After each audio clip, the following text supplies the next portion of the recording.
Manche de brosse en plastique. Pétrole. Vernis à ongles, tablette, flacon. Pétrole. Manteau imperméable. Pétrole. Pas de nylon. Pétrole. Feu rouge. Non, n'exagérez pas. Dès 1928, 7 compagnies pétrolières anglaises et américaines se sont partagé le monde, celui du pétrole, bien avant que les 3 grandes en fassent autant en 1945 à Yalta.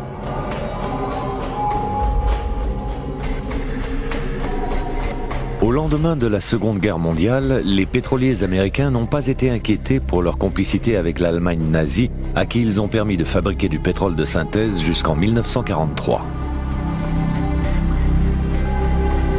Dès 1945, les États-Unis négocient l'exclusivité des ressources pétrolières de l'Arabie saoudite en lui offrant une protection politique et militaire. Un an plus tard, en Iran, les Soviétiques créent une république fantoche, l'Azerbaïdjan, pour s'emparer des champs pétroliers du nord du pays. Ce sera le véritable début de la guerre froide. Les Iraniens saisissent le Conseil de sécurité des Nations Unies. Le président Truman brandit la menace de l'arme atomique.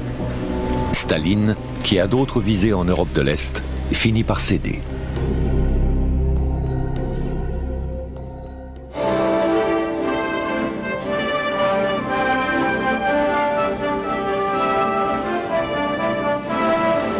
Le pétrole est la clé du renouveau de l'Occident.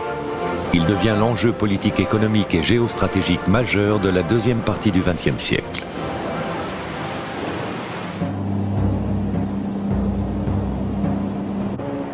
Sept compagnies privées règnent en maître sur le monde. Elles ne redistribuent que 30% de leurs bénéfices aux pays producteurs.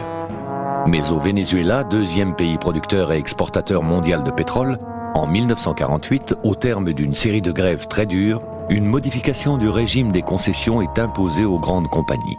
Ce sera un partage des bénéfices à 50-50. Le ministre vénézuélien du pétrole, Pérez Alfonso, se rend au Moyen-Orient pour convaincre les autres pays producteurs de suivre son exemple.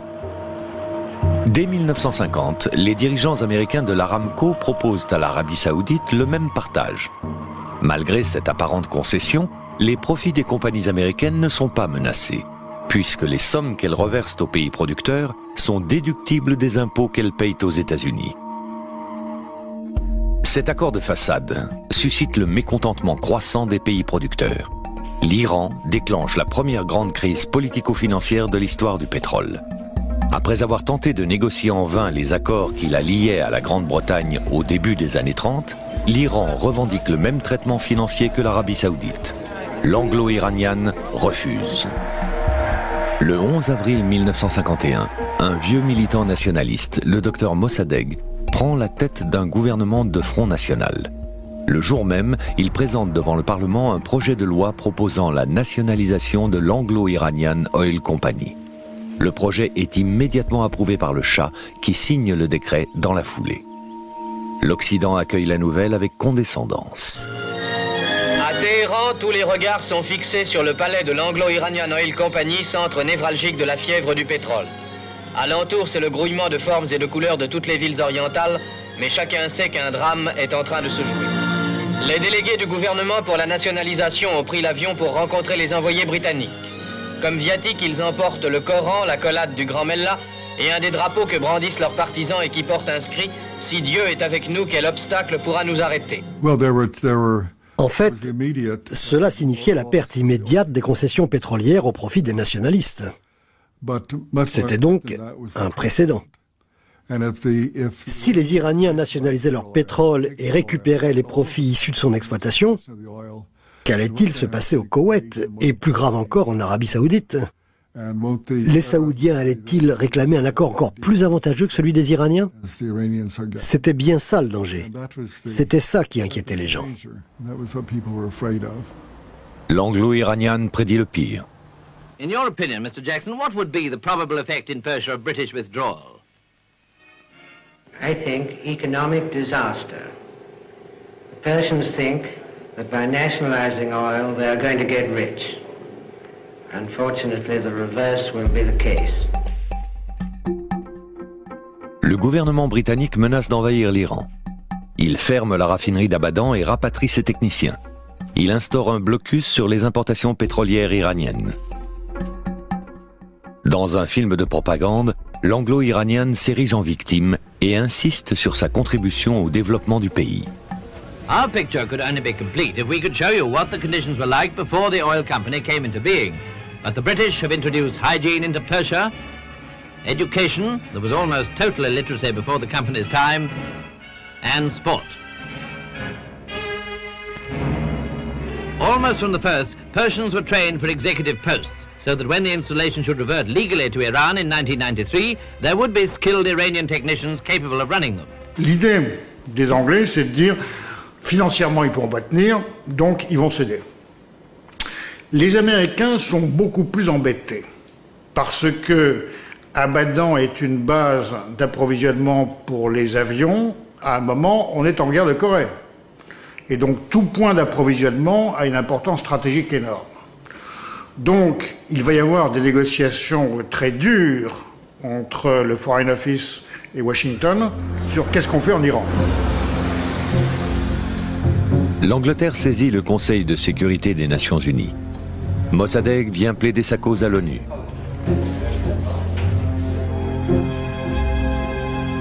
Et conduit, il rompt toute relation diplomatique avec le Royaume-Uni et en pleine guerre froide menace de s'en remettre aux Soviétiques.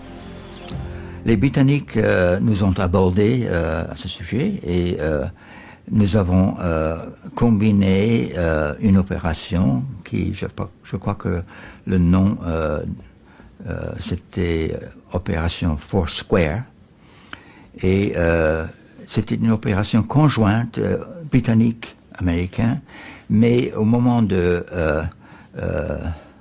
vérité, si vous voulez, c'était les Américains qui avaient le dessus. Par crainte de voir l'Iran basculer dans le camp communiste, le président Eisenhower charge son sous-secrétaire d'État Herbert Hoover Jr. de résoudre le problème iranien sans prendre le risque d'une crise ouverte avec l'Union soviétique. Mais cette crise est aussi pour Washington une formidable opportunité. Herbert Hoover Jr. convoque les présidents des 5 majors américaines qui n'ont jamais pu mettre les pieds en Iran, chasse gardée des Britanniques. Pour s'implanter durablement dans le pays, ils feront semblant de respecter la volonté des Iraniens en créant un nouveau consortium chargé de gérer leurs intérêts. Les Américains en contrôleraient 40%, les Britanniques les 40 autres, et pour faire bonne figure, la France les 20% restants. Après d'âpres négociations, les Anglais affaiblis n'ont pas le choix et acceptent le marché qu'on leur propose. Il ne reste plus qu'à se débarrasser de Mossadegh. British Petroleum débarque à Washington et affirme « C'est un communiste, il faut s'en débarrasser ». Mais c'était des foutaises. Regardez les documents de l'époque. J'ai lu le dossier de la CIA sur Mossadegh d'un bout à l'autre, qui sont soi-disant détruits. Mais c'est faux. Lisez-le, vous verrez qu'il s'agit du pétrole. Mossadegh n'était pas un communiste. C'était un nationaliste, un socialiste. Il était bien des choses, mais ce n'était pas un communiste. La CIA, le département d'État et la British Petroleum ont convaincu la Maison-Blanche, Eisenhower et le Congrès de le renverser sous couvert de la lutte anticommuniste. Un peu comme la lutte antiterroriste aujourd'hui.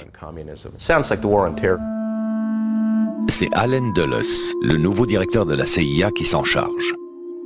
Il envoie clandestinement l'un de ses adjoints, Kermit Roosevelt, en Iran pour déstabiliser le régime. Kermit Roosevelt rencontre en secret le souverain iranien. Il l'assure du soutien des États-Unis s'il parvient à renverser Mossadegh.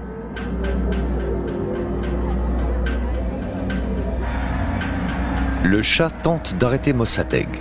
Celui-ci réussit à mobiliser ses partisans et à obtenir les pleins pouvoirs, soutenu par le Parti communiste iranien. La rue prend le dessus. Le Shah est contraint de s'exiler à Rome. Pendant ce temps-là, en Iran, en s'appuyant sur des religieux et des militaires hostiles à Mossadegh et au Parti communiste, Kermit Roosevelt paye des milliers de figurants pour organiser une contre-manifestation favorable au Shah. La maison de Mossadegh est mise à sac. L'armée s'en mêle. Mossadegh est arrêté. Le Shah revient en Iran sous escorte militaire. Comme prévu, il crée un nouveau consortium chargé d'exploiter le pétrole iranien, dans lequel les compagnies américaines sont majoritaires. Pour conforter leur présence en Iran, les États-Unis accentuent leur aide militaire au Shah, qui peut ainsi se payer l'armement nécessaire grâce à l'argent du pétrole. Les Américains gagnent sur tous les tableaux. Ils encaissent les bénéfices du pétrole, mais aussi ceux des armes vendues à profusion au Shah. The Shah closely inspects the latest weapons in the American arsenal of democracy. L'épisode Mossadegh a marqué les débuts des complicités de la CIA avec les grandes compagnies pétrolières américaines. Kermit Roosevelt terminera sa carrière comme vice-président de la Gulf Oil. Les compagnies pétrolières accédaient beaucoup plus facilement à la Maison-Blanche que la CIA. Lorsque je travaillais à la CIA, on m'accordait des accréditations pour le Conseil de sécurité nationale valables une seule journée. Je devais donc redemander la permission chaque jour pour entrer à la Maison-Blanche, alors que les types des compagnies pétrolières avaient des accréditations permanentes. À mon avis, nous sommes en présence de ce que j'appelle le complexe pétrolier. Pour comprendre comment fonctionnent les marchés du pétrole et du gaz, il ne faut pas se focaliser sur les grandes compagnies pétrolières, mais aussi sur les banques, les compagnies de services pétroliers, les compagnies pétrolières nationales, l'armée et bien sûr les agences de renseignement qui occupent une place prépondérante dans cet ensemble.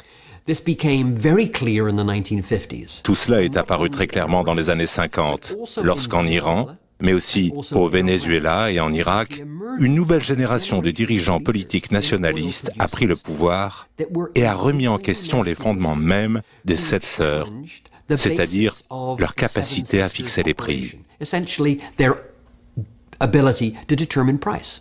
En 1955, à la conférence de Bandung, le tiers-monde fait son apparition sur la scène mondiale. Une trentaine de pays, parmi lesquels les principaux pays producteurs de pétrole, Arabie Saoudite, Iran, Irak, etc., mettent au cœur de leur débat la maîtrise de leurs matières premières. Au même moment, dans l'indifférence générale, un géologue américain, King Huber, employé de la Shell, prédit le déclin inexorable des ressources pétrolières américaines. We have the production rate plotted against time, and initially it starts at 0 and it goes up more and more steeply.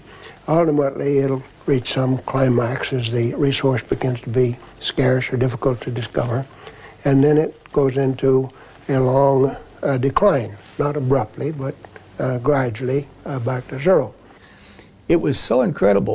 Un détail incroyable de l'histoire du pétrole est que cet homme, lorsqu'il part à la retraite, est complètement discrédité.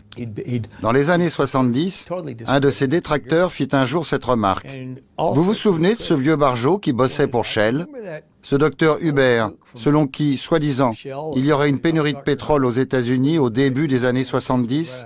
Regardez ça, on n'en a jamais produit autant. C'était l'année du record absolu de production.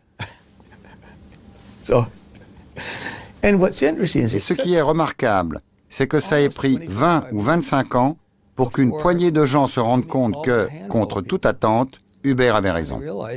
En 1959, l'Union soviétique inonde le marché mondial de pétrole à bas prix. Les 7 grandes compagnies répliquent. Elles décident unilatéralement de réduire de 18 cents le prix du baril. Cette décision brutale diminue de 10% les revenus des pays producteurs, qui, indignés, se réunissent au Caire. Ça m'amusait beaucoup les débats au Congrès à l'heure du pétrole, surtout quand les sociétés pétrolières venaient envoyer les représentants pour expliquer aux délégués arabes qui étaient là qu'en quoi il ne faut surtout pas remettre en cause les concessions pétrolières. Parce qu'il y a ce qu'ils appelaient le caractère sacro-saint des contrats. Le caractère sacro-saint des contrats.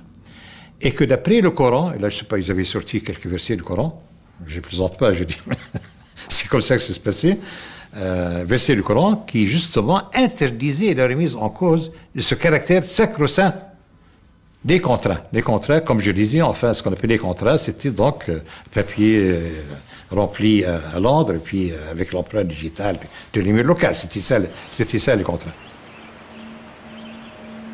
En 1960, pour obtenir l'ouverture de négociations, les pays producteurs et exportateurs créent l'Organisation des pays exportateurs de pétrole, l'OPEP, à l'initiative du Vénézuélien Pérez Alfonso et du ministre saoudien du pétrole, Abdullah Tariki. Ce que M. Tariki faisait, en fait, toutes ces idées qu'il avançait, pour l'époque, étaient considérées comme des choses vraiment révolutionnaires. Déjà, au sein des congrès arabes du pétrole, qui s'étaient tenus qui avaient commencé dans les années 50, il s'était fait l'avocat donc de l'augmentation des prix du pétrole. Et à cette époque-là, même une petite augmentation des prix du pétrole était considérée par les compagnies comme quelque chose de vraiment, vraiment complètement ruineux pour elles. Donc l'augmentation des prix du pétrole, la création de l'OPEP dans laquelle il a joué bien sûr un rôle déterminant avec le ministre vénézuélien de l'époque, et tout ceci a fini par beaucoup embêter le gouvernement saoudien qui, par ailleurs, subissait des pressions, évidemment, de la part des Américains. De toute évidence, lors de sa création en 1960, l'OPEP n'avait guère d'influence. Et il est également vrai qu'au début des années 70, après la nationalisation de l'industrie pétrolière, qui a commencé en 1971 avec l'Irak, l'OPEP est tout à coup devenue bien plus puissante. Et les pays membres ont été capables d'affirmer leurs ambitions nationalistes.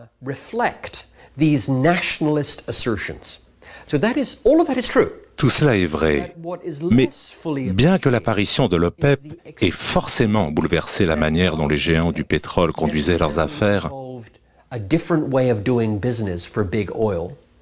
on oublie parfois à quel point ils n'ont cessé d'opérer la main dans la main avec l'OPEP. Mais l'OPEP était alors beaucoup trop faible et dépendante de l'Arabie saoudite pour contrer la puissance des compagnies pétrolières occidentales. Pendant près de 50 ans, celles-ci ont imposé un prix du pétrole tournant autour de $1 le baril. Elles ont assuré à l'Occident une croissance et une prospérité à bon marché.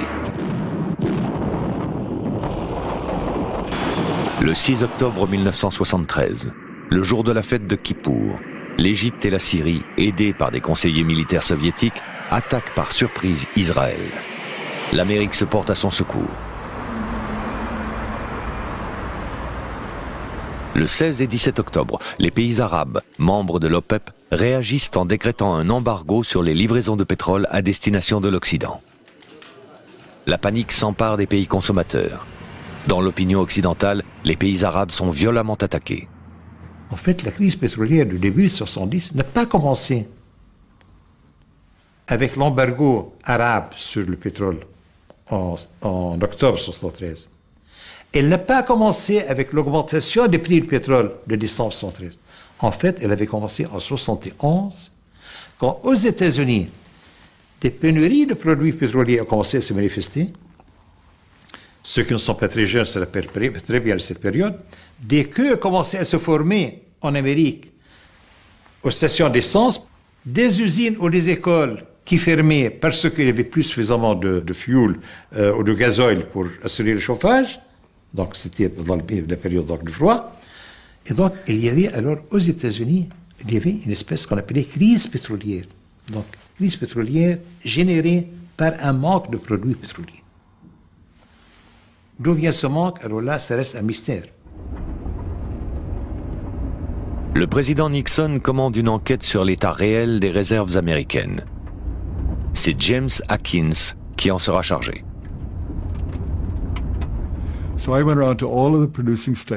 Donc, je me suis rendu dans tous les États américains producteurs et j'ai expliqué que je n'avais pas l'intention de faire un scandale public, que la presse n'en saurait rien, mais que le gouvernement américain m'envoyait pour déterminer combien de pétrole les États-Unis étaient en mesure de produire réellement.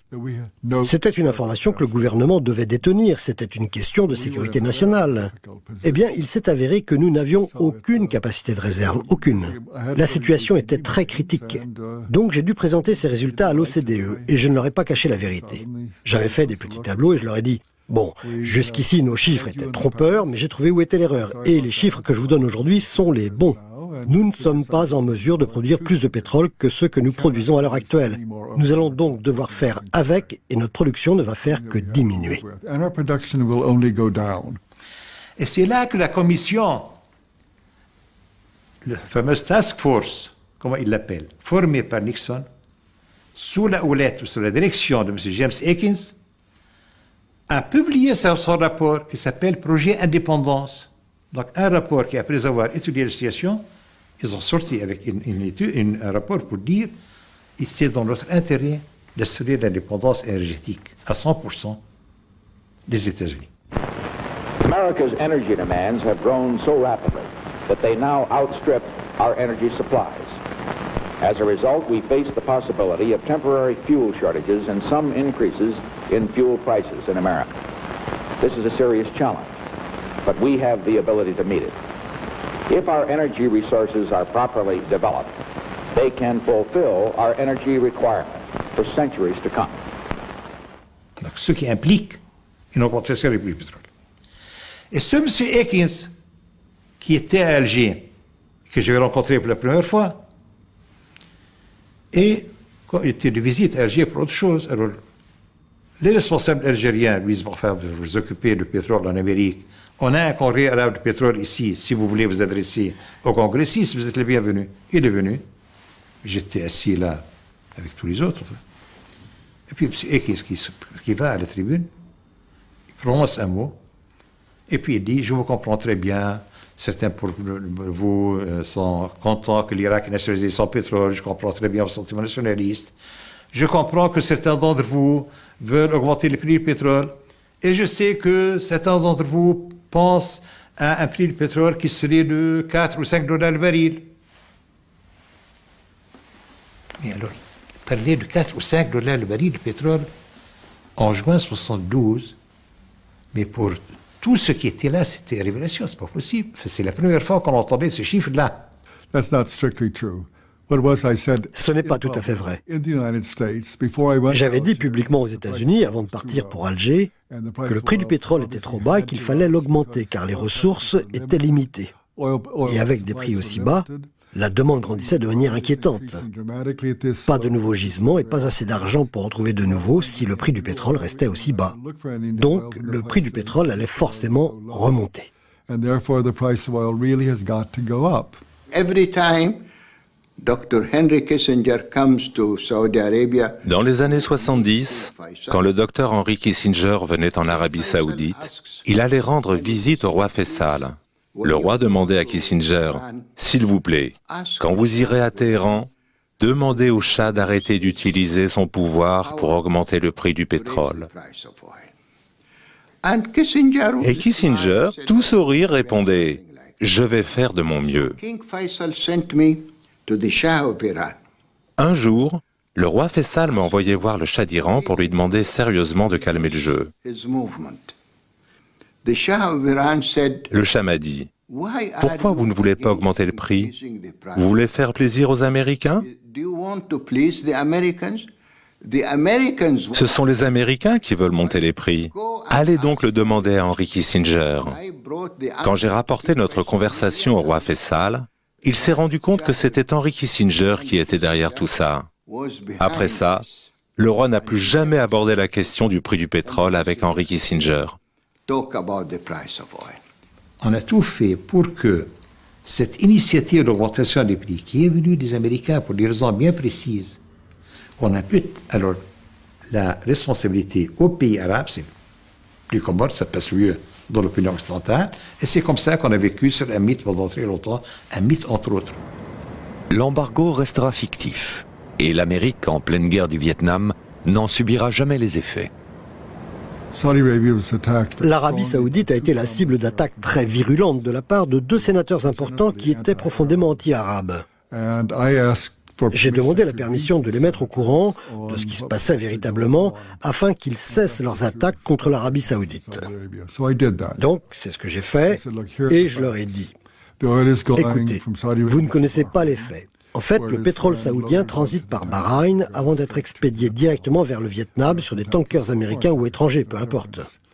L'essentiel dans cette histoire est que nous n'avons jamais manqué de pétrole au Vietnam.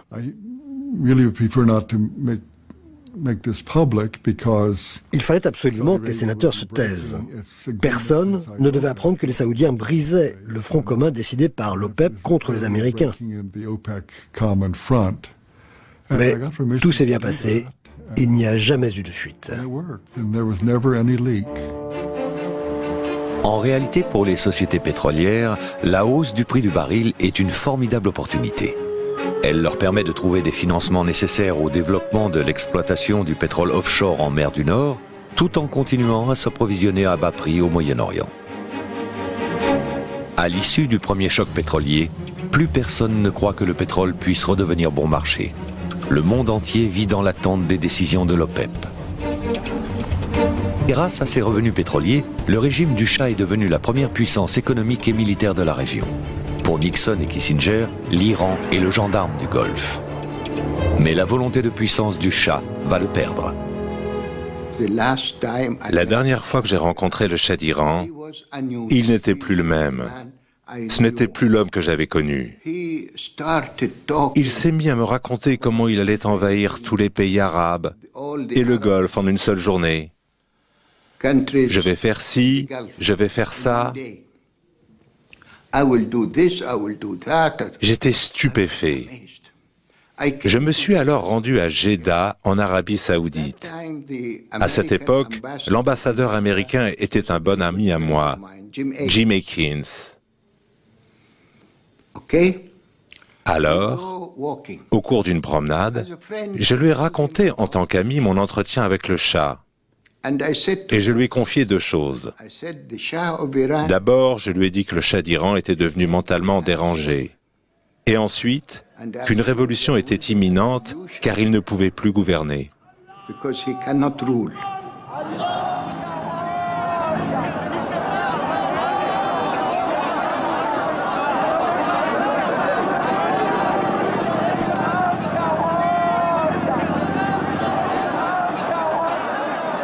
En 1979, la prise de pouvoir de Khomeini, qui dénonce la corruption des monarchies du Golfe, menace de déstabiliser le Moyen-Orient. Au même moment, l'armée soviétique entre en Afghanistan. Le président Jimmy Carter décrète un embargo sur le blé et le matériel sensible livré à l'Union soviétique.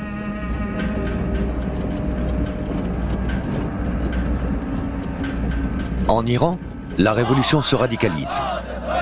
Les États-Unis semblent complètement impuissants face à la prise d'otages dans leur ambassade à Téhéran.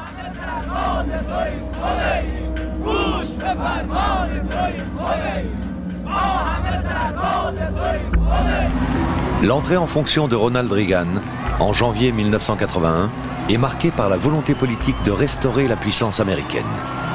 L'affrontement Est-Ouest est alors à un niveau d'intensité rarement atteint depuis la fin de la Deuxième Guerre mondiale. Une fois de plus, le pétrole, mais aussi le gaz, vont être les armes décisives dans la partie de bras de fer qui va opposer les deux grands. L'Union soviétique va en faire les frais. Ce qui préoccupe Ronald Reagan, c'est le projet de construction d'un gazoduc qui doit alimenter l'Europe en gaz soviétique. Les Européens sont sur le point de le cofinancer.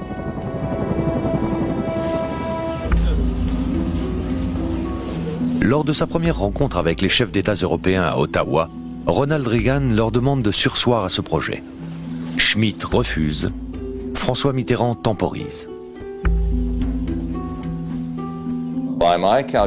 Selon mes calculs de l'époque, si le pipeline transsibérien, qui devait alimenter l'Europe, avait été financé et construit, la dépendance des pays de l'Europe de l'Ouest vis-à-vis du gaz soviétique aurait augmenté d'environ 65%. Pour l'Autriche, une partie de l'Allemagne et plusieurs autres pays, la dépendance aurait été de 100%. Donc, sur l'ensemble de l'Europe, on parlait de 65%, ce qui représentait à mes yeux une carte maîtresse pour Moscou. Les Russes auraient pu utiliser ce moyen de pression en cas de regain de tension ou en profiter juste pour gêner l'OTAN, s'ils l'avaient jugé utile. La proclamation en 1981 de l'état de guerre en Pologne radicalise les deux camps et renforce l'intransigeance de Reagan. Our sanctions against the military dictatorship that has attempted to crush human rights in Poland and against the Soviet regime behind that military dictatorship clearly demonstrated to the world that America will not conduct business as usual with the forces of oppression. Les Européens se désolidarisent des États-Unis. Ils ont besoin du gaz soviétique pour faire tourner leur économie. En 1981, nous avions été appelés à décider à l'échelle européenne à décréter un embargo face à l'Union soviétique à cause de l'état de guerre décrété en Pologne, à l'époque contre Solidarność. Et j'étais témoin à l'époque à Bruxelles, où nous sommes partis dans les discussions sur une longue liste, je dirais magnifique presque, d'embargo, et qui a été réduit par les uns et par les autres, par tous les acteurs européens, où chacun enlevait de cette liste les matières sensibles pour lui, en faveur de lui, desquelles il pensait qu'il fallait garder certaines ouvertures face à l'Union soviétique. Et ce qui est marrant, nous avons décidé finalement une liste qui était beaucoup plus réduite à la liste initiale proposée par la Commission. Washington poursuit son offensive. L'équipe de Reagan s'intéresse aux travaux de Roger Robinson, alors jeune banquier proche de David Rockefeller, qui travaille sur l'économie et les finances soviétiques. Il est convoqué à la Maison-Blanche. C'est lui qui trouve la faille et élabore la stratégie qui va provoquer l'effondrement de l'Union soviétique. L'URSS, en ce temps-là, avait un revenu annuel de devises étrangères de tout juste 32 milliards de dollars par an. Si vous réfléchissez un peu à ce montant, cela représente environ un tiers des revenus annuels de General Motors ou d'Exxon à la même époque. Un tiers du chiffre d'affaires d'une grande compagnie américaine. Et de l'autre côté, avec cette même somme d'argent, il régnait sur un empire qui s'étendait de la Havane à Hanoï. Je suis allé à la Maison-Blanche et le juge Clark m'a posé une question toute simple. Il m'a demandé « Que feriez-vous si vous travailliez ici ?» Et j'ai dit « Eh bien, je suis ravi que vous me posiez cette question parce que justement, j'ai un plan. » Et je lui expliquais comment limiter la dépendance de l'Europe de l'Ouest vis-à-vis du gaz soviétique en bloquant les lignes de crédit nécessaires à la construction de ce pipeline, en resserrant les contrôles technologiques, tout cela pour essayer de faire baisser le prix du pétrole. Parce que, à ce moment-là, chaque fois que le prix du baril de pétrole chutait d'$1, l'URSS perdait entre un demi-milliard et $1 milliard de bénéfices. En clair, j'ai dit au président, si on compare ce que son vaste empire coûte à l'URSS, c'est-à-dire entre 15 et 17 milliards de dollars par an, et là je ne parle que des devises étrangères, pas du budget total. Donc, si on compare à ce que l'URSS emprunte par an, on retrouve à peu près la même somme. On peut donc en déduire qu'en réalité, les gouvernements de l'Ouest et les banques financent annuellement 100% du coût de ces pays satellites. Et je ne lui ai pas dit 10%, mais bien 100%. Ce constat fut le point de départ de discussions qui ont duré à peu près un mois. Le président a alors clairement exprimé à son conseiller de la sécurité nationale, Bill Clark, sa volonté de poursuivre ce plan secret en bloquant les devises étrangères finançant l'Union soviétique. Et je me souviens encore de sa sortie à l'époque. Ce n'est peut-être pas exactement ce qu'il a dit mot pour mot, mais c'était quelque chose du genre « Je me fiche de comment vous y arrivez, mais faites-le ». La tension Est-Ouest est exacerbée par l'installation des missiles américains Pershing en Europe face aux SS-20 soviétiques disposés en Allemagne de l'Est. Reagan prend la décision d'imposer un embargo total sur le projet de gazoduc soviétique. Eh bien, une fois tout le monde assis autour de la table, Il y a eu un long silence.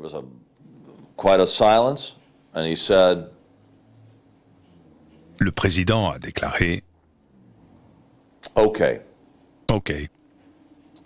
Les Soviétiques peuvent bien avoir leur fichu pipeline. »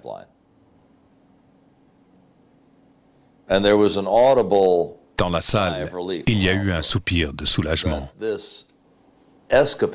Cette folie de vouloir empêcher le pipeline de Sibérie de fonctionner à plein régime était terminée. Et nous pouvions enfin renouer avec nos alliances financières en toute tranquillité. Et on a pu entendre tout le monde, enfin la plupart des gens, pousser un soupir de soulagement. Puis le président a repris la parole, il a tapé du poing sur la table et il a dit « Mais pas avec du matériel américain, pas avec la technologie américaine. » Toute la salle était sous le choc. Et Bill Clark a dit « Le président vient de décider. »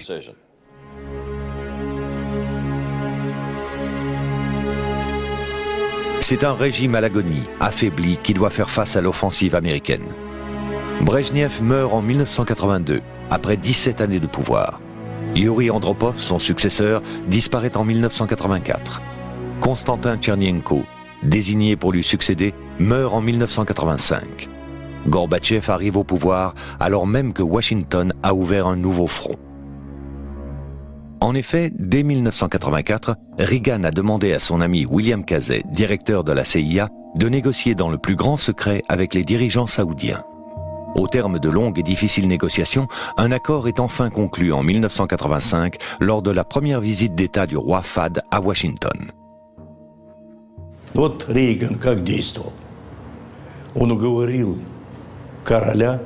Comment agissait Reagan? Il a convaincu le roi d'Arabie Saoudite de mettre plus de pétrole sur le marché pour faire baisser les prix. Ainsi, notre principale source de devises a-t-elle chuté des 2/3. C'est tout. Non, on travaillait pour Casey, c'était ça le plan. Faire tomber l'Union soviétique en incitant tout bonnement les Saoudiens à la surproduction. Regardez la production d'un grand gisement comme Ghawar. Ils ont inondé le marché avec leur pétrole, en sapant l'économie soviétique, parce que l'économie soviétique était artificielle. Elle dépendait du pétrole, elle dépendait de la vente d'un pétrole relativement cher. C'est nous qui avons mis à genoux l'économie soviétique. L'Arabie Saoudite a joué un rôle déterminant. Au même moment, il y avait une guerre en Afghanistan qui pompait la trésorerie soviétique et faisait aussi baisser le prix du pétrole. Et tout ce pétrole bon marché a permis de gonfler l'économie américaine sous Reagan. C'est avec Reagan que l'économie est repartie. Crédit à taux bas, argent pas cher. Casey et Reagan étaient associés. Et puis il y avait toutes sortes d'actions secrètes que nous menions depuis l'Arabie Saoudite. C'était l'union parfaite pour tous les néoconservateurs.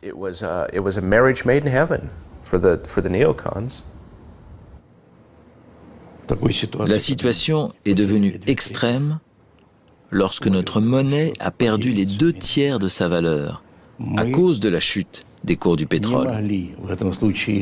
J'ai été obligé de prendre des risques dans cette situation. Nous avons dû puiser dans nos réserves d'or et de devises. Un montant si élevé qu'à la fin, nous avons tout dépensé. Cet afflux de pétrole bon marché incite les pays arabes de l'OPEP à augmenter artificiellement de 65% le montant de leurs réserves, soit 300 milliards de barils fictifs.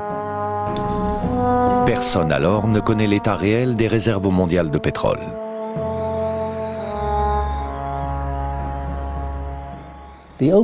En 1984, au sein de l'OPEP, le Koweït donnait un chiffre de 65 millions de barils et ça restait cohérent avec la tendance sur le long terme. Et soudain, en 1985, ils ont ajouté 50% à leur chiffre. Rien n'avait changé sur place dans les gisements pétroliers. Seuls les chiffres avaient changé, et cela pour la simple raison que les quotas imposés par l'OPEP étaient fondés sur les réserves déclarées. Donc, plus vous déclariez, plus vous aviez le droit de produire et plus vous pouviez faire d'argent. Le Koweït trichait sur les règles du jeu, et ce fut d'ailleurs une des raisons du conflit avec l'Irak. Et puis, 2 ans plus tard, ils ont annoncé une petite augmentation de 90 à 92. Et ça a vraiment énervé les autres membres de l'OPEP. Abu Dhabi s'est mis à dire, si vous en êtes à 92, eh bien nous aussi. Et on est parti de 31. L'Iran a dit, eh bien nous sommes encore plus forts. Nous avons augmenté de 49 à 93. Et Saddam Hussein les a écrasés tous les deux avec 100 en partant de 47. Le Venezuela, de son côté, a fait un bond de 25 à 56 en comptabilisant les pétroles lourds qui n'avaient pas été pris en compte auparavant. Mais l'Arabie Saoudite avait un souci parce qu'ils avaient déjà annoncé plus que le Koweït dans leurs chiffres. Donc, ils ne pouvaient plus augmenter. Donc, ils ont réfléchi pendant 2 ans et puis ils ont déclaré une augmentation massive de leurs ressources et c'est comme ça qu'on s'est retrouvé avec 300 milliards de barils fictifs. Et pendant 1 an ou 2, personne n'a pris ces chiffres au sérieux. Mais, au fil des années, il y avait ce journal spécialisé qui publiait les chiffres annuels des réserves par pays, et chaque année, la BP publiait son livre de données statistiques et les chiffres restaient. Et ce n'était pas 260 000, c'était 261 217. Et ils étaient si détaillés qu'on y croyait presque. Pricewaterhouse vient juste de faire l'audit de ces chiffres. Les Américains n'ont aucune idée des réserves saoudiennes.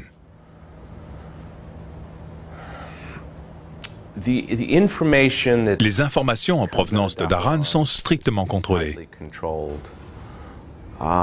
Si on parle des nouveaux gisements de pétrole, il faut savoir que la 3D et les relevés sismiques et tout le reste sont précieusement gardés en Arabie Saoudite. Il n'y a pas d'estimation globale des réserves de pétrole saoudiens. Les Saoudiens assurent qu'ils ont plein de ressources, plein de nouveaux gisements. Kawar est à sec? Pas de problème. Il reste encore un peu de pétrole de ce côté-là. Et donc ils vont se rabattre sur ces anciens gisements et tout ira très bien pour eux pendant encore 50 ans. On n'a jamais demandé à la CIA d'espionner les réserves de pétrole. C'était du domaine du possible, mais on ne leur a jamais demandé de le faire. Dans la pratique, le département d'État va voir le gouvernement du Koweït ou d'Arabie Saoudite et demande « Combien de pétrole avez-vous » Les Saoudiens leur tendent un bout de papier, « Merci beaucoup », et c'est avec ça qu'on fait les estimations. En 1986, le prix du baril de pétrole a chuté à 7 $. Le vice-président Bush, hostile au plan Reagan, s'inquiète de ses conséquences pour l'industrie pétrolière américaine. Il se rend en Arabie Saoudite pour convaincre le roi Fahd de faire remonter le prix du baril. Le monde pétrolier a trouvé son porte-parole. 2 ans plus tard, il aura son président à la tête du pays. En 1988, au terme de sa guerre contre l'Iran, Saddam Hussein est complètement ruiné. Après avoir été le bras armé du monde arabe contre la menace iranienne, il se voit refuser toute aide financière de la part des monarchies du Golfe, notamment du Koweït. Le 3 août 1990, il décide d'envahir ce pays qu'il a toujours considéré comme une province irakienne. La falsification des chiffres opérée en 1986 par les pays arabes sur le montant de leurs réserves réelles leur confère désormais une importance stratégique accrue.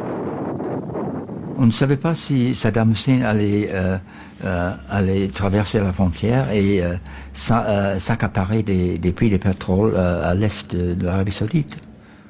We're in a determined mode. A mode that he should get out without concession. And this is the will of the world body. This is the will of the entire world, if you will, against this man. And he's got to understand it. So we're going to keep on repeating it. No concession, no negotiation for 1 inch of territory. And Mr. Saddam Hussein, you simply do what the world is calling upon you to do. Get out. À l'initiative des États-Unis, près d'1 million d'hommes provenant de plus de 30 pays différents sont massés en Arabie Saoudite. C'est la première guerre du Golfe. La première guerre du Golfe est évidemment une guerre de protection des approvisionnements pétroliers, c'est-à-dire pour les États-Unis, indépendamment de la violation des droits de l'homme et des droits internationaux, de la Charte des Nations Unies, etc. Saddam Hussein contrôlant la production irakienne plus la production koweïtienne, étant en position de force militaire pour imposer ses choix à l'ensemble de ses voisins, c'est pas possible. Mais parce que là, c'est lui qui fixerait les prix mondiaux du pétrole. Et on savait qu'il était plutôt dur sur cette question. Mais on peut dire que c'est pas le marché qui compte à ce moment-là, c'est le mécanisme de la sécurité des approvisionnements pétroliers, parce que là, on a, depuis la Seconde Guerre mondiale, pour la première fois, une menace réelle et non pas virtuelle sur la sécurité des approvisionnements pétroliers.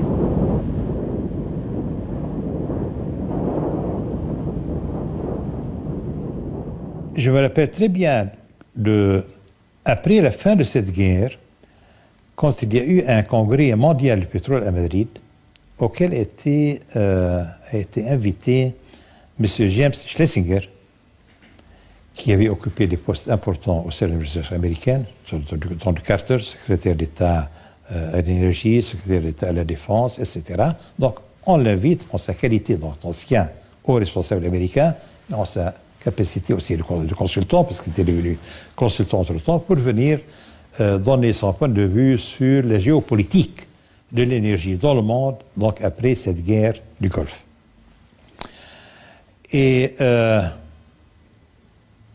n'ai pas oublié cette phrase qu'il a utilisée, qu'il est difficile de l'oublier, quand il a dit textuellement, ce que l'opinion américaine a retenu de la guerre du Golfe, donc de l'invasion du Koweït et de sa libération, c'est qu'il est autrement plus facile et autrement plus amusant d'aller botter les fesses des gens au Moyen-Orient, que d'accepter les sacrifices avec des prix du pétrole élevés. Soyons clairs, les États-Unis sont accros au pétrole et tout ce qui fait obstacle à cette addiction est littéralement balayé. La CIA, la politique, la sécurité nationale, l'environnement, tout dépend du pétrole. En 2001, l'ancien ministre de la Défense de George Bush, Dick Cheney, devient vice-président de George Bush Jr. et probablement l'homme le plus puissant des États-Unis. Il arrive avec un objectif, abattre Saddam Hussein pour renforcer la sécurité des approvisionnements pétroliers américains. Jusqu'à sa nomination, il était le président d'Hallyburton, dont il a fait la première société mondiale de services pétroliers. La seule chose qui compte réellement pour Dick Cheney, c'est le profit des compagnies pétrolières. Et ce n'est pas seulement pour que ses propres actions prennent de la valeur. Il croit sincèrement que l'industrie du pétrole est un pilier de l'économie américaine et que l'Amérique est une grande nation grâce à l'industrie pétrolière. Donc, si le PDG de Exxon vient le voir et lui dit « Nous ne pouvons pas payer pour la marée noire en Alaska, c'est trop cher », Cheney fera toujours en sorte qu'il n'ait pas à payer. En 2001, le vice-président Cheney a réuni le groupe national de sécurité pour l'énergie. C'était tous ses copains. Aux États-Unis, on n'a jamais su de quoi ils discutaient. Ce n'est pas du tout surprenant. Tout se déroulait en secret. Et à l'heure actuelle, on ne sait toujours rien. Je n'ai jamais vu de procès-verbal de cette commission. Vous pouvez aller fouiller dans les documents de la CIA ou du FBI. Et vous pouvez chercher dans les rapports de la commission sur le 11 septembre. Mais vous ne trouverez rien concernant les réunions ou les accords secrets passés entre les compagnies pétrolières.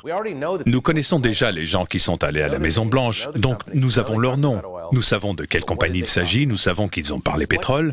Mais qu'est-ce qui s'est dit exactement? Que pouvait-il y avoir de si secret qu'ils ne puissent rendre public? D'après moi, il n'y a qu'une réponse possible. Nous avons moins de pétrole que nous ne le prétendons.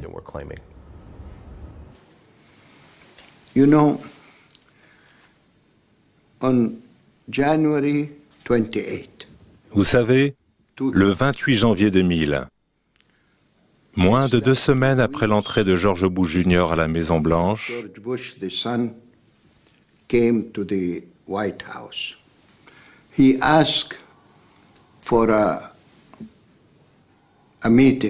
il a convoqué le Conseil de sécurité pour parler du Moyen-Orient. The Middle East. Members of that council came knowing that les membres de ce conseil sont venus en sachant qu'ils voulaient parler du conflit arabo-israélien. Il s'assoit, il leur dit dès le début « Je ne suis pas là pour parler des relations arabo-israéliennes ». Ils étaient abasourdis. Clinton made mistakes Il dit « Clinton a commis des erreurs, il travaillait pour les Arabes contre les Israéliens. Moi, je vais corriger cette erreur, je vais travailler pour les Israéliens et je vais leur laisser les mains libres en Palestine. » Colin Powell lui a dit « Mais si vous laissez aux Israéliens les mains libres, ils vont massacrer les Palestiniens. » Il a dit « Très bien, qu'ils le fassent. Moi, je veux vous parler de l'Irak. L'embargo ne sert à rien. Il faut que nous utilisions la force militaire. » All the decades of deceit and cruelty have now reached an end. Saddam Hussein and his sons must leave Iraq within 48 hours.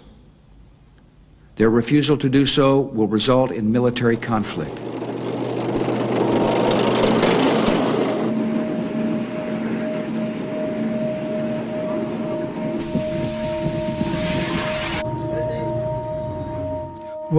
Pourquoi sommes-nous allés en Irak? On m'a posé la question de nombreuses fois depuis que nous avons envahi l'Irak en 2003. Et ma réponse est la suivante. Nous sommes allés en Irak pour nous débarrasser de Saddam Hussein. Mais le lendemain, il n'était plus question que du pétrole. Absolument. Regardez, ils étaient persuadés, Wolfowitz, Cheney et les autres, qu'ils pourraient augmenter la production jusqu'à 6 millions de barils par jour. Ils croyaient réellement que les compagnies pétrolières américaines pourraient ainsi mettre la main sur ces réserves. Ils croyaient vraiment, sur la seule base de leur idéologie, qu'il leur suffisait d'envahir l'Irak pour mettre en place une démocratie à l'américaine. Ils n'ont pas imaginé un seul instant que ça pourrait devenir une démocratie à l'iranienne, ou même un gouvernement qui devrait écouter l'Iran. Pour eux, ce gouvernement allait forcément être favorable aux compagnies pétrolières américaines. Et aucun pays ne contrôle aujourd'hui le marché pétrolier. Il fonctionne comme une matière première complètement dérégulée. En revanche, les réserves de pétrole du Moyen-Orient, elles sont sous protection américaine, à l'exception de l'Iran. Ce qu'on appelle la sécurité des approvisionnements pétroliers. Quand l'Iran a réagi au contre-choc pétrolier en menaçant la circulation navale dans le Golfe, on a vu arriver la flotte de guerre américaine, française, britannique, pour dire on ne touche pas au pétrole, il y a des choses sacrées sur Terre. Alors, il faut bien dissocier la situation entre le marché et la géopolitique. Le marché, il assure le quotidien. Et il est lié à l'offre et à la demande. Vous avez eu une croissance continue au début des années 2000 du prix du pétrole qui était liée à l'accroissement de la consommation des pays émergents, en premier lieu la Chine, etc. Et puis, vous avez la protection.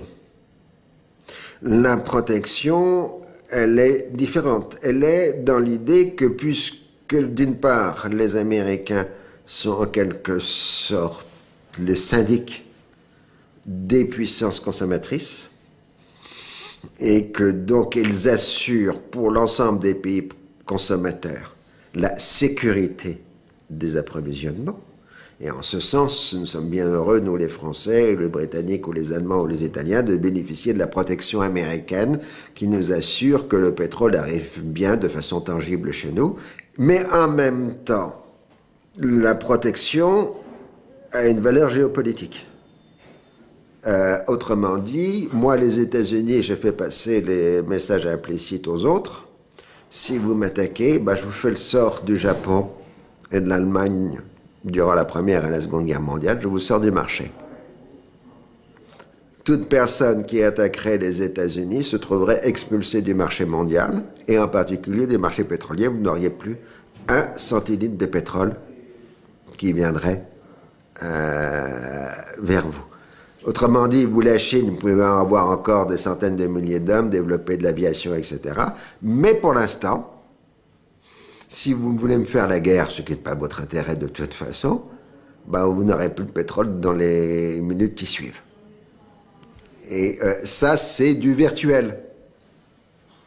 Mais c'est un message qui est parfaitement compris, qui fait que la Chine à la fois bénéficie de la protection américaine, de ce qu'on appelle la sécurité des approvisionnements pétroliers, mais en même temps, les États-Unis se trouvent en situation d'interdire à la Chine de lui faire la guerre. L'intervention militaire en Irak marque le début d'une nouvelle guerre des ressources. Mais c'est peut-être déjà une stratégie dépassée. Comble de l'ironie, Washington a ouvert les portes de l'Irak à l'Iran, comme le soulignent les visites répétées du Premier ministre chiite irakien à Téhéran. L'Iran pourra même bientôt être en mesure de contrôler le pétrole irakien. De son côté, la Chine a su en quelques années sécuriser ses sources d'approvisionnement partout à travers le monde, en nouant des alliances qui la mettent à l'abri des pressions américaines. Les Chinois mènent une diplomatie pétrolière planétaire qui leur confère plusieurs coups d'avance sur les États-Unis.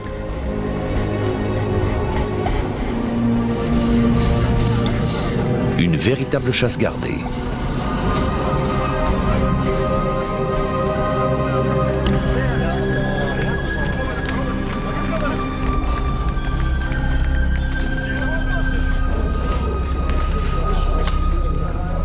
Pékin est sur le point de prendre une position dominante sur le marché pétrolier, au moment même où le montant des réserves mondiales est au plus bas. Depuis 1964, chaque année, nous trouvons moins de pétrole. Nous avons une technologie de plus en plus performante, nous avons beau prospecter comme des malades, rien n'y fait. Nous n'en trouvons pas parce qu'il n'y en a pas. C'est impossible de le trouver parce qu'il n'est pas là.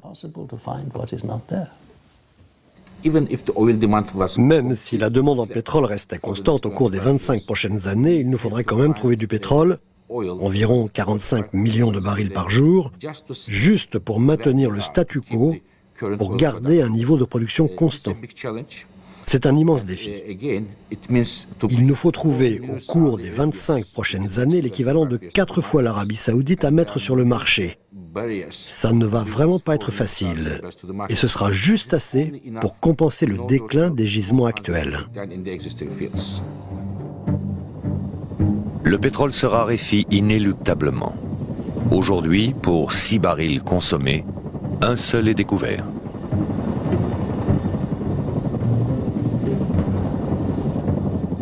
Une nouvelle guerre du pétrole a déjà commencé.